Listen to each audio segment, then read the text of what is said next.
अच्छा अभी देखो, अभी हमने एकदम स्टार्टिंग में पोटेंशियल देखा था, पोटेंशियल एनर्जी देखा था, समझ में आई आप? You remember that? एकदम स्टार्टिंग में we have done what was potential energy and what was kind of, या पोटेंशियल एनर्जी, और फिर पोटेंशियल उससे देखा था हमने।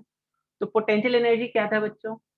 सपोज अगर मान लो यहाँ पे एक पॉजिटिव चार्ज है, और आप अगर इन्फिनिटी से एक पॉजिटिव चार्ज को लेके यहाँ पर, इसके यहाँ पर आओगे, करेक्ट, तभी आपको कुछ वर्क डन करना पड़ा होगा।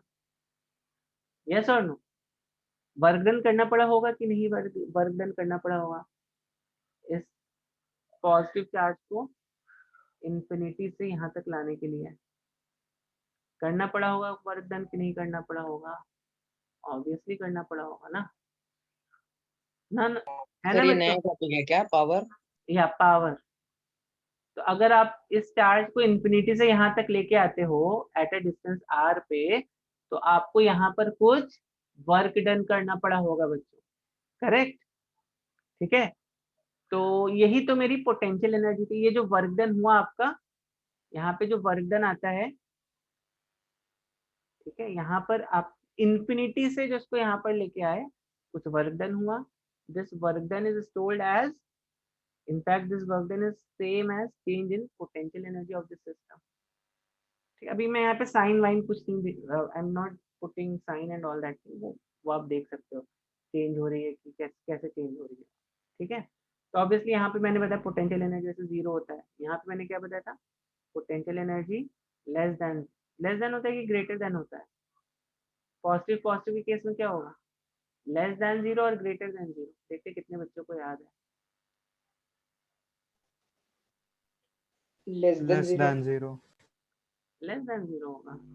पॉजिटिव पॉजिटिव के केस में, केस की बात हो रही है यहाँ पर। वो पॉजिटिव नेगेटिव में लेस देन जीरो होता है बच्चों, यहाँ पर क्या होगा? ग्रेटर देन जीरो होगा ना। देखो मैंने आपको क्या बताया था? मैंने आपको ये बताया था, अगर मान लो यहाँ पर एक पॉजिटिव चार्ज है, ठीक है, अगर यहाँ पर एक पॉजिटिव चार्ज है, ठीक, और अब दूसरा चार्ज इंफिनिटी से लेके आ रहे हो, तो आपको देखो क्या आपको मेहनत करनी पड़ेगी इस चार्ज को यहाँ पे लगाने के लिए कि नहीं लगानी? मेहनत करनी पड़ेगी। इट्स नॉट इजी ना to put this charge over here when this positive charge is present. तो तुमने कुछ वर्क डन किया, मैंने क्या बोला था? अगर तुम कुछ वर्क डन कर रहे हो तो पोटेंशियल एनर्जी पॉजिटिव हो जाती है। पर अगर समझ लो यहाँ पर एक पॉजिटिव चार्ज मेरा ऐसा है, कैसा है पॉजिटिव चार्ज? पॉजिटिव चार्ज यहाँ पर है, निगेटिव चार्ज यहाँ पर है। अब तुम्हें क्या पॉजिटिव निगेटिव को लाने, पॉजिटिव निगेटिव को यहाँ पे लगाने के लिए कुछ मेहनत करनी पड़ेगी या कुछ वर्क डन करना पड़ेगा? विल यू फील स्ट्रेस नहीं। If you put a negative charge over here? No, not at all. ये तो बहुत इजी स्मूथ गोइंग प्रोसेस है। ठीक है, तो यहाँ पर क्या हो जाएगा? यहाँ पर इसकी पोटेंशियल एनर्जी कम हो जाएगी, और यहाँ पे इंफिनिटी पे हमेशा जीरो जीरो रहती है। ठीक है, ठीक, तो इसीलिए यहाँ पर हो सकता है इसकी पोटेंशियल एनर्जी हो जाए 5 जूल्स एंड ऑल दैट। ठीक है, तो work done in bringing a test unit positive charge from infinity to this point is known as potential. क्या मैंने क्या बोला? ध्यान से सुनो। वर्क डन पर unit charge in bringing from infinity to that point, तो work done per unit charge will just एक बहुत सिंपल तरीके से इसकी डेफिनेशन याद करने की कोशिश करेंगे। वर्क डन पर यूनिट चार्ज, ये आपको याद करने के लिए, मतलब आपको दिमाग में है वर्क डन पर यूनिट चार्ज। तो पोटेंशियल बेसिकली क्या होता है? वर्क डन पर यूनिट चार्ज, ये होता है पोटेंशियल। समझ में आई बात कि नहीं? पोटेंशियल बेसिकली क्या है? Work done, work done in bringing a test unit positive charge from infinity to this point. Test unit positive charge का मतलब बहुत ही छोटा सा चार्ज है। अभी समझो अगर ये एक कूलम तो ऐसे बहुत, मान लो पॉइंट क्या क्या बोलोगे, 5 माइक्रो कूलम। मान लो ये है मेरा 5 × 10⁻⁻⁶ कूलम। तो जो मेरा ये चार्ज होगा Q0, ये हो सकता है 10⁻⁹ कूलम हो जाए, नैनो कूलम का हो जाए, पिको कूलम का हो जाए, लाइक दैट। तो this charge is very small as compare to this charge. इसको बोलते हैं टेस्ट यूनिट पॉजिटिव। तो वर्क डन पर यूनिट दिस चार्ज, इस चार्ज को यहाँ तक लाने में जो भी वर्क डन हुआ इसको इस चार्ज से डिवाइड कर दो, ठीक है, तो ये मेरा होता है पोटेंशियल। ठीक है, समझ में आया पोटेंशियल अभी क्या होता है? समझ में आया पोटेंशियल क्या होता है बच्चों? Anyone who didn't understood this potential?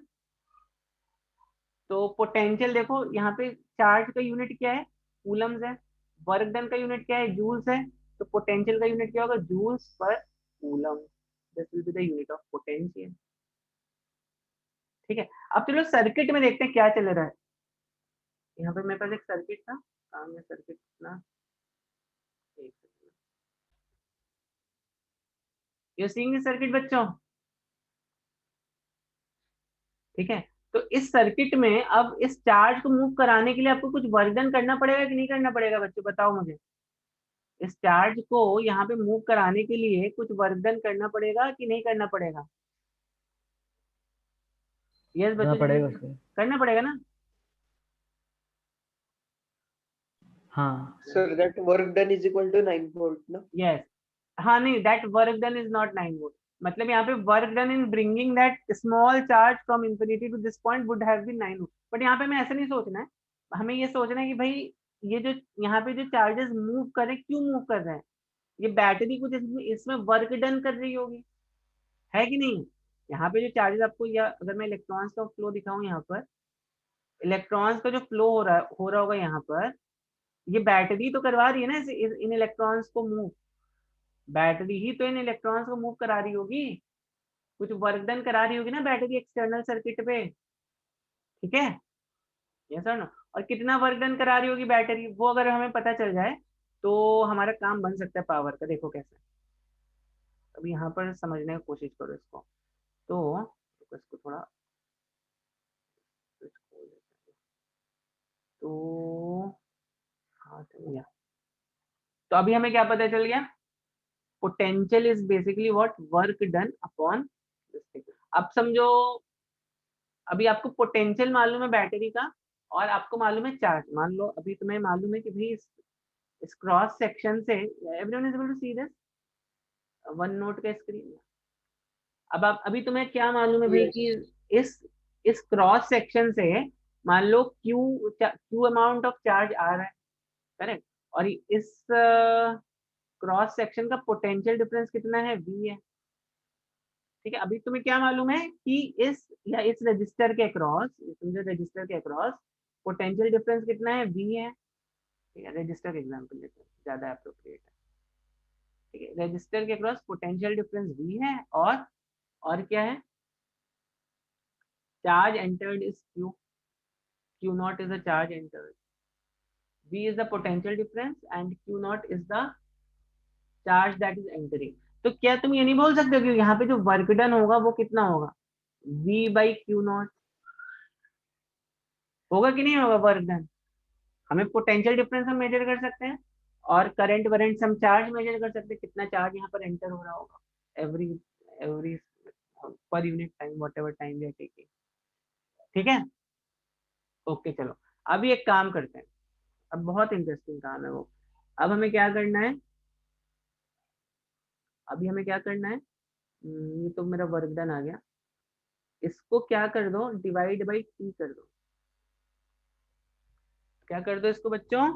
Divided by T कर दो। ठीक है, जब आप इसको टी से डिवाइड कर दोगे तो कितना आ जाएगा? क्यू नॉट बाई, और आपको क्या मालूम है आई क्या होता है? I is Q by T. होता है कि नहीं होता है? आई होता है क्यू बाई टी की नहीं होता है? होता है बच्चों की नहीं होता है? यस बच्चों, होता है कि नहीं होता है? हाँ सर, होता है। या अगर आपको ये समझ में नहीं आ रहा तो चलो यहाँ पर एक और काम करते हैं। अब आपको फाइंड करना है यहाँ पे कितना करंट जा रहा है। तो अब मान लो आपने टाइम सेलेक्ट कर लिया, टाइम बोल दे भाई, टाइम मेरा है 1 सेकेंड, और करंट आप अमीटर से मेजर कर सकते हो, जो भी है जितना भी करंट आ रहा है। ये जो क्यू नॉट की जो वैल्यू है यहाँ पर कितनी आ जाएगी? आई इंटू टी आ जाएगी कि नहीं आ जाएगी? करेक्ट, ये यहाँ पे जो भी आपका करंट आ रहा था इसमें इस टाइम को मल्टीप्लाई कर दो, तो आपको पता चल जाएगा यहाँ से पे कितना चार्ज एंटर किया है। ठीक है, तो देखो वर्क डन आप क्या लिख सकते हो? वी, क्यू नॉट को आप लिख सकते हो आई इंटू टी। ठीक है, बहुत ही सिंपल सा एक्सप्रेशन है। और work done upon time, power सुना है, power, rate of doing work, power is W/T। मालूम है कि नहीं मालूम है? पावर, पावर देखो, पावर का मतलब क्या हुआ, जैसे अभी समझो आपके मार्केट में अलग अलग तरह की अगर मान लो आप मिक्सर खरीदने जा रहे हो, ठीक है, मान लो आप एक मिक्सर ग्राइंडर खरीदने जा रहे हो, तो अब मार्केट में अलग अलग तरह के, अलग अलग पावर के, अलग अलग वोल्टेज के मिक्सर ग्राइंडर आते हैं। तो पहले पावर का देखो, यूनिट देखो क्या है, joules upon time, joules upon second, इसको बोलते हैं वॉट। अब देखो, हो सकता है मार्केट में एक 500 का मिक्सर, 500 वाट का मिक्सर ग्राइंडर है, ठीक है, हो सकता है 1000 वाट का मिक्सर ग्राइंडर है, हो सकता है 1200 वाट का मिक्सर ग्राइंडर है, ठीक है। तो अब बताओ इसमें से कौन सा अच्छा है मिक्सर ग्राइंडर? या मोटर का पावर ले लो, मोटर एक 500 वाट की, एक 1000 वाट की, एक 1200 वाट की है, तो क्या समझते हो 1200 पावर? watt। तो क्या अच्छा है इस मोटर में, क्या अच्छा है? सपोज अगर हम मिक्सर ग्राइंडर देख रहे हो, तो उस मिक्सर ग्राइंडर में क्या अच्छा है, उसका जो पावर 1200 है, क्या अच्छा है? अभी समझो मेरे 500 वाट वाली मोटर है, वो भी it can also grind the things well, 1200 वाली भी है, वो भी चीजों को वही वही चीज ग्राइंड कर रही है, तो 1200 वाली पे क्यों लेना चाहिए हमें? और 1200 वाली महंगी भी होती है। सर तो क्योंकि it will take less time as compared to 500 watt। It will take less time, या आप इसको ऐसा समझो, आप एक आप कुश्ती करने में, कुश्ती का वो रहता है ना, अखाड़े और ये सब चीजें, वहां पर है। अब एक एकदम क्या बोलते हैं, एक एकदम दुबला पतला सा लड़का है, और एक एकदम ऐसा पहलवान लड़का है, ठीक है। तब दुबला पतला लड़का जो है वो बेचारा, उसको पुशअप्स रहते हैं ना, पुशअप्स या कोई एक्सरसाइज है, उसको वो करने में उसको 10 मिनट लग जाते हैं। और वही जो एकदम पहलवान वाला लड़का है, जो एकदम 2-3 साल से कुश्ती करने आ रहा है, और वो खूब दबा के दूध वूध पीता है, वो तो वो सर वही काम जो लड़का वो 10 मिनट में करे, वो 1 मिनट में कर सकता है। मतलब क्या, वो उसके पास ज्यादा पावर है उसी काम को करने में। दोनों में वर्क डन तो सेम हुआ, दोनों बंदों ने वर्क डन तो सेम किया, लेकिन पावर किसके पास ज्यादा है? पावर कुश्ती वाले के पास ज्यादा, ठीक है। एथलीट हो सकता है, एक एथलीट भी उतना ही कैलोरी बर्न कर रहा हो जितना आप कैलोरी बर्न कर रहे हो, लेकिन एथलीट का पावर ज्यादा है आपके आपसे कंपेयर, मतलब नॉर्मल जो लोग रहते हैं, ठीक है। इसीलिए वो वही काम वो जल्दी कर लेगा। हो सकता है वो एथलीट जो 2 किलोमीटर की दूरी जो है, वो हो सकता है वो 2 मिनट के अंदर कर ले, और आपको हो सकता है 5 मिनट लगे। तो वर्क डन तो दोनों ने सेम किया, लेकिन उसने वो जल्दी कर लिया, क्यों? क्योंकि उसके पास पावर ज्यादा है उस काम को करने का। अभी समझ में आया? तो यही पावर का फैक्टर होता है। तो पावर यहाँ पर, पावर इज वर्क डन पर unit time which is given as V/I। इसका ऐसा यूनिट क्या होता है? वाट होता है पावर का। पावर का ऐसा यूनिट होता है वाट। समझ में आई बात? सर यहाँ पर क्यू मतलब चार्ज ना। या क्यू हियर इज चार्ज, ठीक है, समझी बात? तब सपोज आपका अभी सपोज मान लो बल्ब का मान लो आपको वॉटेज कितना होता है। आप बोलते हैं ना घर में, आप देखो ये टर्म आपको कॉमन रहता है, कितने वाट का बल्ब है। आप बल्ब खरीदने जाते हैं ना, तो आप बोलते हैं ना 8 वाट का है, मतलब एलईडी रहेगा तो 8 वाट का रहता है, वो कुछ कुछ एलईडी कुछ 12 वाट के रहते हैं, करेक्ट। और पंखा जो है आपका वो 20 वाट का रहता है, ठीक है। तो चलो मान लो एक 20 वाट का पंखा है, 20 वाट का पंखा है, ठीक है। तो इसका कितना वर्क डन होगा? Work done when 20 watt fan, ठीक है, cal find work done when it runs for कितना बोल रहे हैं, मान लो 1 आवर। बताओ जरा, देखते हैं। एक 20 वाट का फैन है, तो वो कितना वर्क डन करेगा जब वो 1 घंटे के लिए चलेगा? बताओ, जल्दी से कैलकुलेट करके बताओ।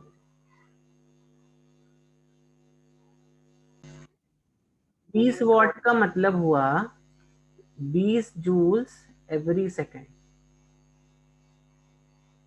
20 जूल्स एवरी सेकेंड, ठीक है। 20 जूल्स का मतलब ये हो गया, तो 20 जूल्स एवरी सेकेंड, ठीक। तो 1 घंटे में अभी मैं क्या मान लूँ, power is work done upon time, तो वर्क डन हो गया पावर इनटू टाइम। ठीक, तो पावर हमारा 20 वॉट है, टाइम कितना है 1 आवर, तो 1 hour has how many seconds 3600 second. बहुत सिंपल है ये। ठीक है, तो अब ये कितना हुआ, तो ये 20 वॉट ये इंटू 3600 सेकंड, तो वॉट इंटू सेकंड क्या हो जाएगा, ये देखो ये वॉट हो गया, ये सेकंड हो गया, और सॉरी ये वर्क डन है, I am sorry, this is joules and this is watts. ठीक है, तो वॉट इंटू सेकंड कितना क्या हुआ, वॉट इंटू सेकंड हुआ जूल्स। ठीक, तो ये कितना 36 इंटू 2 72 30 watt second which is joules, same as joules, divide कर दिया क्या, सेम एज जूल्स, तो 72 kilo joules is the correct answer. तो मतलब समझो ये 1 घंटा पंखा चलाते that is as good as 72 kilo joules के बराबर है। ठीक है, ठीक है ना, ओके। तो आई थिंक आज यहीं पर एंड करते हैं, और नेक्स्ट क्लास में हम थोड़ा सा इसको और इस टॉपिक को थोड़ा और इसकी डेप्थ में जाएंगे, इलेक्ट्रिक बिल्स कैलकुलेट करना एंड ऑल दैट थिंग। पर बच्चों ये बात आपको पता रहनी चाहिए, वेरी बेसिक थिंग। ठीक है, अब कोई भी डिवाइस उठा के देख लो, उसका वॉटेज हमेशा रहता है, तो उसका मतलब क्या है, अभी आई होप आपको समझ में आया होगा उसका मतलब क्या है। ठीक है, जैसे टीवी का वॉट अलग रहता है, फ्रिज का वॉट अलग रहता है, रेफ्रिजरेटर दैट इज देयर, फिर laptop that you might be using वो अलग रहता है उसका वॉटेज। ठीक है, then I mean different different devices है, डिफरेंट डिफरेंट वॉटेजेस। तो आप आज अपने घर में जाके देखो, आपका जो मिक्सर ग्राइंडर है उसका कितना वॉटेज है, आपका माइक्रोवेव अगर है तो उसका कितना वॉटेज है, अगर आपके घर में इंडक्शन है तो उसका कितना वॉटेज है। So like this you can see some devices, उनका वॉटेज देखो आज जाके घर में। ठीक है, बल्ब है तो बल्ब के पास थोड़ा जाके देखो उसका कितना वॉटेज है, डब्बा अगर रहेगा बल्ब का आपके पास तो। फैन है तो फैन का अगर डब्बा है तो उसका देखो वॉटेज कितना है। ठीक है, तो आई होप ये कंसेप्ट आपको समझ में आया होगा। नेक्स्ट सेशन में हम लोग इस पर थोड़ा और डिटेल में बात करेंगे, like electricity bill and all that thing. ठीक है, चलो तो अभी I am just ending this session.